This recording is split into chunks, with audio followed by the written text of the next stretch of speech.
Ils sont dévastés, abasourdis pour ces 13 salariés et 40 compagnies du théâtre Les Déchargeurs. Les employés se retrouvent d'ores et déjà sans salaire. Le directeur va déclarer une cessation de paiement. C'est un préjudice financier, mais surtout moral pour ces artistes qui ont appris la nouvelle de façon brutale.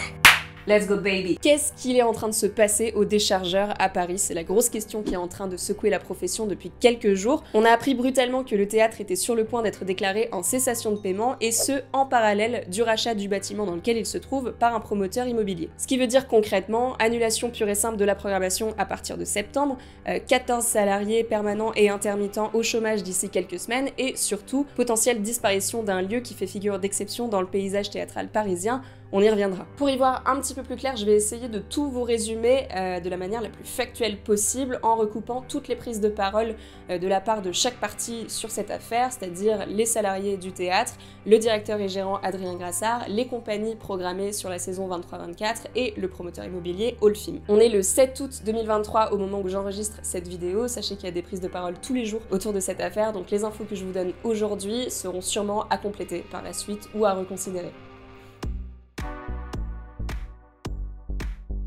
Déjà rapidement, les Déchargeurs, qu'est-ce que c'est que quoi? C'est un théâtre qui existe depuis plus de 40 ans dans le 1er arrondissement de Paris. Il est exploité depuis février 2021 par l'équipe dirigée par Adrien Grassard sous le nom Les Déchargeurs, nouvelle scène théâtrale et musicale, avec une programmation qui défend particulièrement la poésie au sens large et les écritures contemporaines au croisement entre la scène émergente et des artistes plus confirmés. Si vous suivez mon travail ces dernières années, vous savez que c'est un projet et un lieu que je soutiens régulièrement et fortement avant même son ouverture d'ailleurs à la rentrée 2021, avec une équipe qui m'a pleinement fait confiance en retour et qui a hébergé plusieurs de mes projets en tant que vidéaste et productrice. Voilà donc pourquoi il me tient vraiment à cœur de suivre les événements de cet été et de leur apporter mon soutien encore une fois. Courant juillet, l'info a commencé à se répandre dans la profession comme quoi le bâtiment qui héberge les Déchargeurs était en train de changer de propriétaire, il était en train d'être vendu à une holding immobilière et financière du nom de Allfilm, et que des négociations seraient en cours depuis plusieurs mois entre Allfilm et la gérance du théâtre pour opérer une rupture anticipée du contrat de bail commercial et ainsi libérer la place courant 2023 pour une restructuration totale du bâtiment. Cette information est devenue publique le 31 juillet dernier par un post Facebook d'alerte de la part de Rémi Prin, qui est le programmateur et ancien directeur technique du lieu. Il affirme même avoir été menacé de licenciement en cas de fuite d'informations et il en appelle à toute personne liée de près ou de loin aux Déchargeurs à manifester son soutien. Par cette publication, les compagnies censées être programmées en 2023-2024 ont donc appris que le théâtre ne réouvrirait peut-être pas ses portes à la rentrée. Une pétition a donc été lancée le 1er août sur leur initiative afin de recueillir un maximum de soutien. Je vous invite d'ailleurs à la signer parce que c'est un des moyens qu'on a pour interpeller les pouvoirs publics et peut-être faire en sorte qu'ils défendent la pérennité du lieu malgré le fait que ce soit un théâtre privé. Il s'agit en fait d'un des seuls réels tremplins pour les compagnies émergentes sur la scène parisienne, de par sa renommée auprès des professionnels, de par la fidélisation de son public et aussi de par son modèle économique de partage de recettes équitable entre le théâtre et les compagnies. C'est ce qu'on appelle un contrat de co-réalisation sans minimum garanti. Ça veut dire que le théâtre et la compagnie qui joue vont se partager la billetterie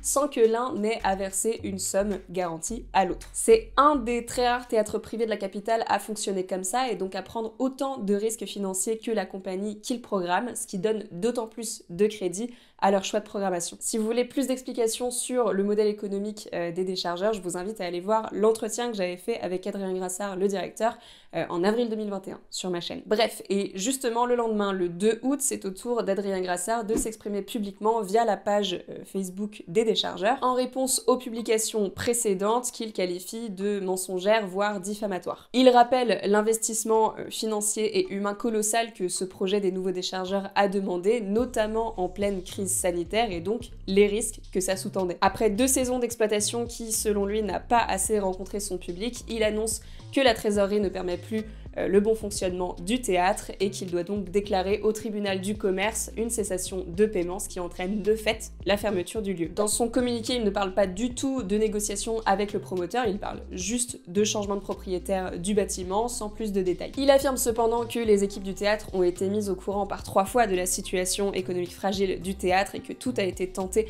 pour essayer de la redresser jusqu'à essayer de retrouver un repreneur sans succès. La réaction des salariés et des déchargeurs ne s'est pas fait attendre puisqu'une lettre ouverte a été publiée quelques heures après. Ils et elles considèrent que les efforts qui ont été fournis pour redresser la situation économique du théâtre ont été insuffisants, notamment avec le rejet de multiples propositions de la part de l'équipe, par exemple pour mieux exploiter le bar, qui représente quand même 60% du chiffre d'affaires du théâtre. L'équipe considère aussi qu'il est malhonnête de blâmer la situation économique fragile du secteur du théâtre en ce moment, alors que le business plan était en réalité construit sur 5 ans et non pas 2 saisons d'exploitation, alors que les derniers taux de fréquentation des 2 salles étaient encourageants, et alors qu'au bout de 48 heures de mobilisation sociale, des fonds ont été débloqués pour payer les salaires de juillet ainsi que les billetteries des compagnies programmées en mai et juin qui n'avaient toujours pas été payées. Enfin, l'équipe a proposé de monter un dossier de revente du fonds de commerce afin de trouver repreneur. Proposition apparemment rejetée par la direction. Les salariés affirment être sidérés par le manque de transparence et de communication au sujet de cette situation. On fait donc face à 2 discours totalement différents, une direction qui affirme n'avoir plus aucun moyen de redresser la situation économique et financière de son lieu et qui doit donc mettre la clé sous la porte, et des salariés qui le soupçonnent en réalité de négociations financières avec le nouveau propriétaire du bâtiment. Mais que dit donc Holcim, la holding immobilière? Eh bien, son président Jérôme Benarouche a confirmé dans une interview donnée pour Le Point l'acquisition et la restructuration du bâtiment courant 2023, mais que ça ne visait que les bureaux et les logements, non pas le théâtre qui ne voulait pas le faire fermer. Au contraire, il entend même conserver un lieu de spectacle, même s'il n'est pas responsable de la santé économique de celui-ci. Jérôme Benarouche affirme se tenir à la disposition de la mairie de Paris pour échanger autour de la préservation du lieu. La mairie de Paris a répondu que bien qu'il s'agisse d'acteurs privés, elle entend défendre sa vocation culturelle. Aurélie Filippetti, la directrice de la culture à Paris, a déclaré sur Twitter que la ville était en train d'étudier toutes les possibilités pour aider le théâtre. Et Ariel Weil, le maire de Paris Centre, a déclaré le 5 août sur Twitter qu'il avait lui-même œuvré